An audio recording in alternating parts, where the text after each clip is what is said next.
Well, this is an extremely common question that people ask me all the time. Unfortunately, there's not really a one-size-fits-all quick and easy answer. Now, there is a right answer, but it's necessarily nuanced and individualized to each person. Doesn't mean it's difficult to figure out, but it does mean that each person is going to have to figure it out for themselves as to what their optimal dose of vitamin D is. And I'll tell you how I would do that.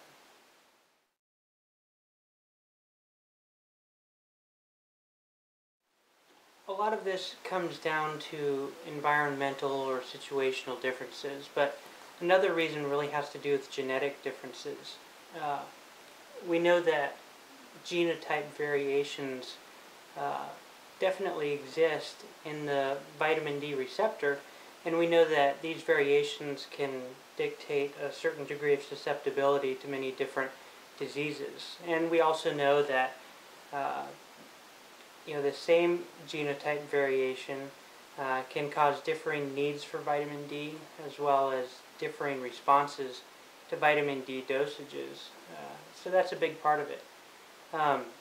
As far as situational differences, there are a lot of variables that can account for an increased need for vitamin D. Things like body weight, geographical location, where you live in the world, age, your state of health or disease, all of these things play into how much vitamin D your body is using up and requiring on a daily basis. The normal way that vitamin D is supposed to get into our bodies, the ideal way, is through exposure to sunlight. You probably know that. Ultraviolet B radiation in particular activates a cholesterol derivative in your skin, and that leads to the synthesis of vitamin D in your body. But just take one of those variables, geographical location. Say you live in Minnesota or Wisconsin or Canada. Because of the way the Earth is tilted on its axis, very little UVB radiation is able to reach those northern regions in sufficient quantities, and especially in the wintertime. So location is a big deal, and as far as vitamin D production is concerned, being close to the equator is really good. Being far away from the equator is really bad. But then there are these other situational variables as well. If you're overweight, you're going to need more vitamin D. If you're sick, or if you have cancer, or even the flu, you're probably using up vitamin D faster than you can produce it. If you're over 35 or 40 years old, age has a big bearing on this issue as well. And as you age, your body loses its ability to produce vitamin D in your skin. So any of us could have a number of factors working against us, and the problem really becomes even more apparent when you realize that a lot of us don't just have one or two of these problems. Some of us have all of these problems. So imagine someone who is 50 years old, overweight, living in Alaska, and suffering from a chronic illness. They probably have very high requirements for vitamin D. So what can you do about it? Well, there are a number of factors working against us, and so we can't adjust for all of these variables. We can't just go out and get a vitamin D receptor genotype test, or accurately predict how all of our own environmental differences will affect us. There really has to be a better way, and there is. Everyone can test their own blood for vitamin D, and this really is the gold standard for finding a vitamin D deficiency and tracking your vitamin D levels over time. It's easy, it's pretty inexpensive, and you can also tell if you're getting enough sunlight every day.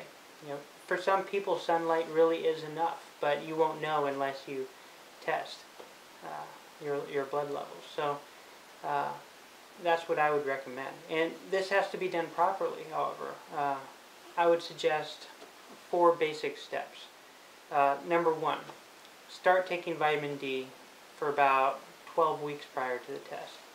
Now you want to take an oil-based vitamin D supplement. There's a little bit of debate on this point, but vitamin D is a fat-soluble vitamin, and so it absorbs best when it comes packaged in oil-based medium like soft gels or oil-based drops as opposed to capsules or tablets. So that's part of that first step, is to take the right kind of vitamin D. You want vitamin D3 in an oil-based preparation. So as far as dosage goes, your starting dose, you should consider taking about 1,000 international units of vitamin D for every 25 pounds of your body weight.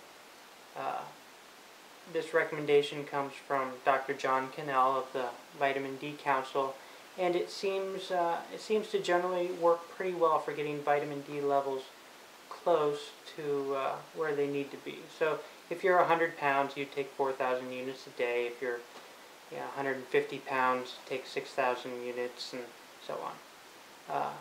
This gets you in the ballpark. It's not appropriate for everyone, because of the genetic differences, because of the environmental differences, but it gets us close, and we can always tweak the dose as needed later on. So that's step 1. Step 2 is, after about 12 weeks of vitamin D supplementation at that dosage, go ahead and get your blood tested. Now this can be done at a doctor's office, it can be done at a lab, you can even order your own tests to be shipped to you off the internet. There are great tests out there. They're called blood spot tests. You just prick your finger and put a drop of blood in the test and send it back in, and you get your results emailed back to you. You can get these types of tests at places like grassrootshealth.net or through ZRT Labs. There are several places on the internet that provide those. So that's step 2. Get yourself tested. Step 3. Once your results come back, you'll want to adjust your dose in order to reach the optimal vitamin D blood level. Now my personal opinion is that the optimal level of vitamin D is between about 60 to 70 to 60 and 80 nanograms per milliliter. I think this for a couple of reasons. This is a good level. For one, it allows your body to keep some vitamin D in reserve, and it also duplicates the levels of vitamin D that are found in healthy young people who get a lot of sun in a sun-rich environment. So I think that's a good goal to shoot for. So let's say you've been taking 4,000 units per day, and your vitamin D level comes back at about 40 nanograms per milliliter. 40 nanograms is pretty good, but we can do better. We want to shoot for at least 60 nanograms per milliliter. So we want to raise our vitamin D levels by 20 more points. Well, how do you do that? Well, again, John Cannell, Vitamin D Council, has a great suggestion, great observation here. He has noted that for every 1,000 unit increase in your vitamin D dosage, you can increase your blood level by approximately 10 nanograms per milliliter. And this does seem to be a fairly accurate assessment. So in our example, if you're taking 4,000 units per day and your level is 40 nanograms per milliliter in your blood, then increase your dose by 2,000 units, and this should bump up your blood levels by about 20 more points. Again, this is generalized. Not everyone will respond the same way, but it's a good way to tweak that dose a little bit closer to where we want it to be. And this brings us to step 4. This is a maintenance step. You'll want to continue testing your blood every several months, and this makes sure that you're not drifting out of range in either direction. Make sure your dose is staying appropriate for you. And also, you know, your requirements vary with the seasons. You're going to need more vitamin D in the winter than you need in the summer, and continual periodic testing will tell you exactly what you need to be doing to stay healthy. So that's about it for steps to optimal vitamin D level.